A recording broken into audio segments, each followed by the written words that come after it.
atas kesempatannya. Perkenalkan, nama saya Dia Perlina, NIM 395. Di sini saya akan menjelaskan tentang pengertian anggaran bahan mentah.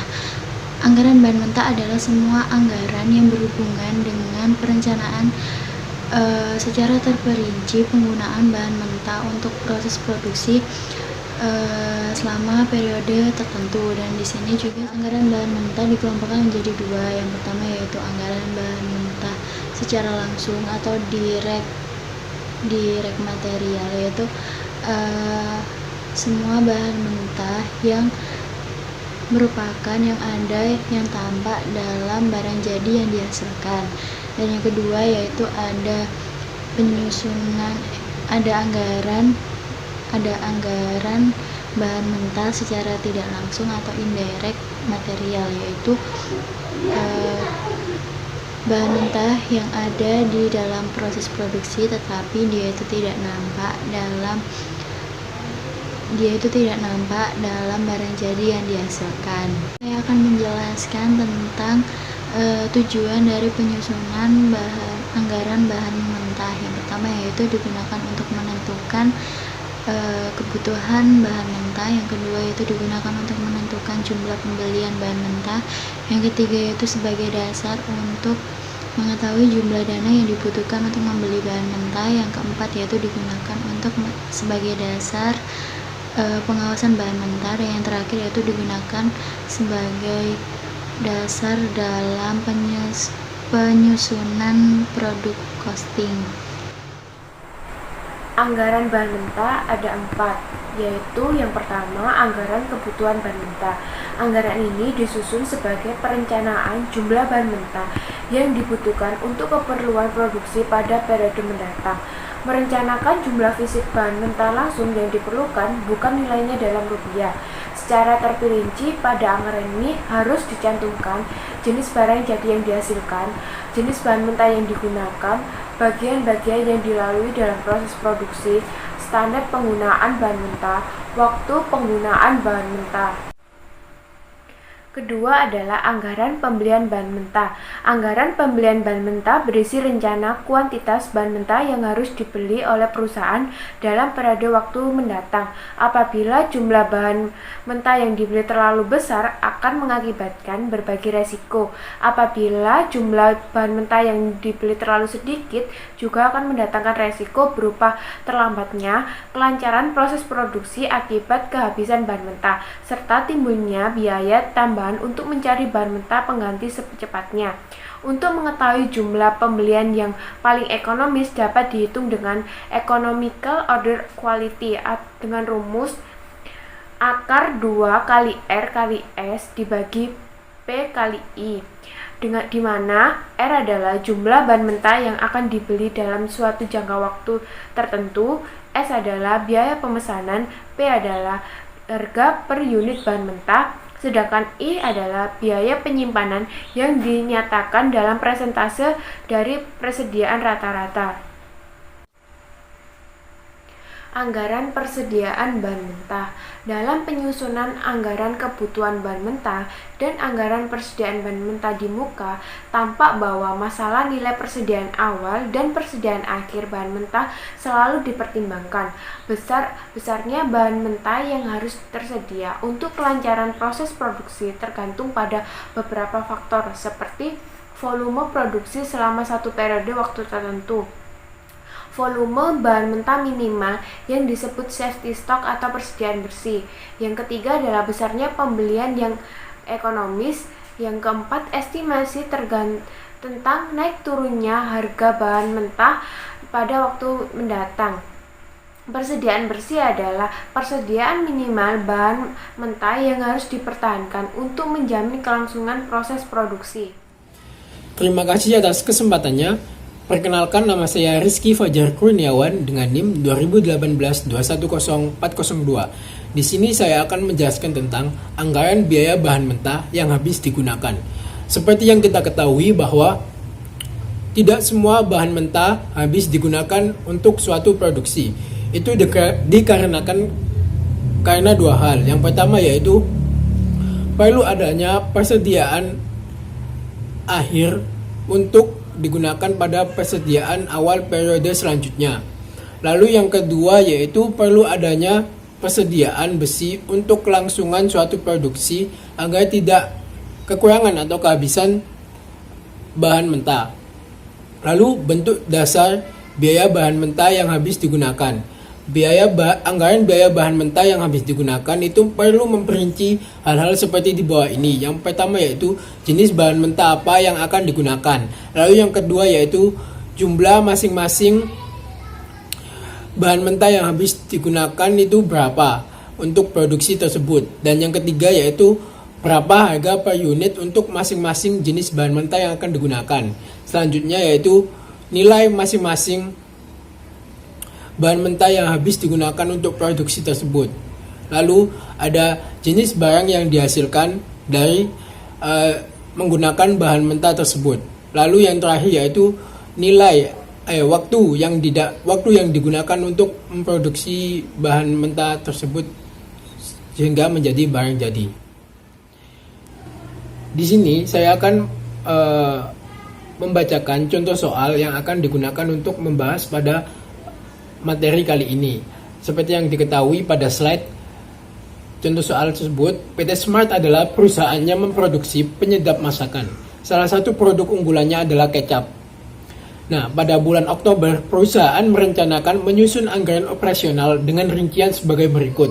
Di tabel A, kita dapat melihat data produksi.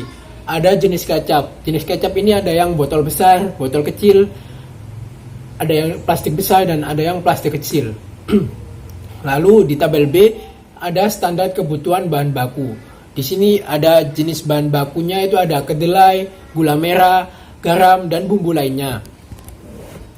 Lalu di tabel C kita melihat di sini ada harga standar bahan baku tersebut berapa, seperti kedelai dengan harga Rp2.000, gula merah Rp2.100, garam Rp800, dan bumbu lain Rp1.500. Lalu di tabel D kita dapat mengetahui adanya persediaan bahan baku dalam kilogram. Ada kedelai, gula merah, garam, dan juga bumbu-bumbu yang lain. Dalam soal ini yang ditanyakan yaitu yang pertama anggaran pemakaian bahan baku, yang kedua anggaran persediaan bahan baku, dan yang ketiga anggaran pembelian bahan baku. Assalamualaikum warahmatullahi wabarakatuh. Terima kasih atas kesempatannya. Saya Nur Alia Bilfagi, NIM saya 2018-210411. Di sini saya akan membahas jawaban dari soal di slide sebelumnya.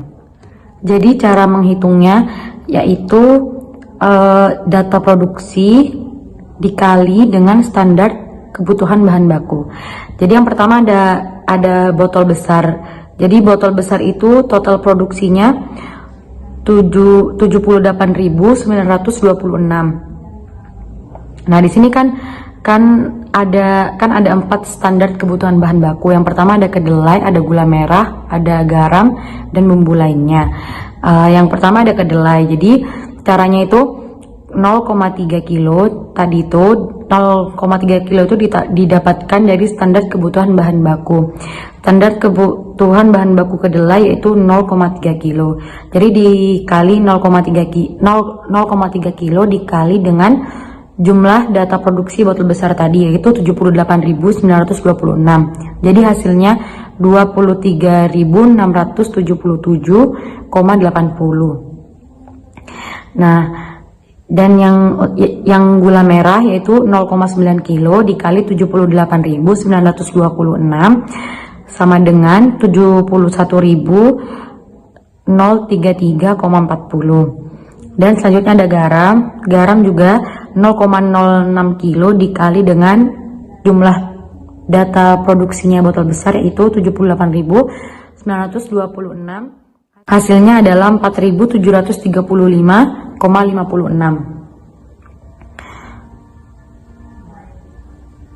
Ya, dan bumbu lainnya 0,075 kilo dikali 78.926 yaitu hasilnya 5.919,45 rupiah.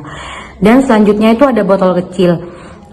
Data produksi botol kecil yaitu 161.505. Dan yang standar kebutuhan bahan bakunya yang kedelai pada botol kecil yaitu 0,15 kilo dikali dengan data produksinya yang botol kecil tadi yaitu 161.505 sama dengan 24.225,75 rupiah. Dan selanjutnya untuk gula merah, garam, bumbu lainnya sama dikali di data produksinya dikali dengan standar kebutuhan bahan bakunya. Dan selanjutnya ada plastik besar. Plastik besar itu data produksinya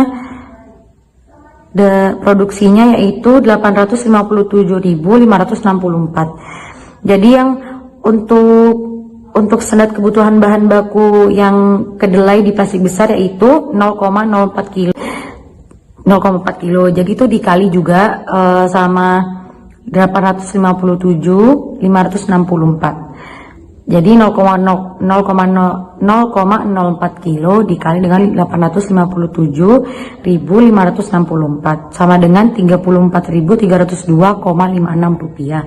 Selanjutnya juga seperti itu sama, dilihat data produksi standar kebutuhan bahan bakunya yang untuk plastik besar itu berapa, terus dikalikan dengan produksi plastik besarnya. Selanjutnya ada plastik kecil. Jumlah produksi plastik kecil yaitu 1.660.516. Nah, untuk kedelai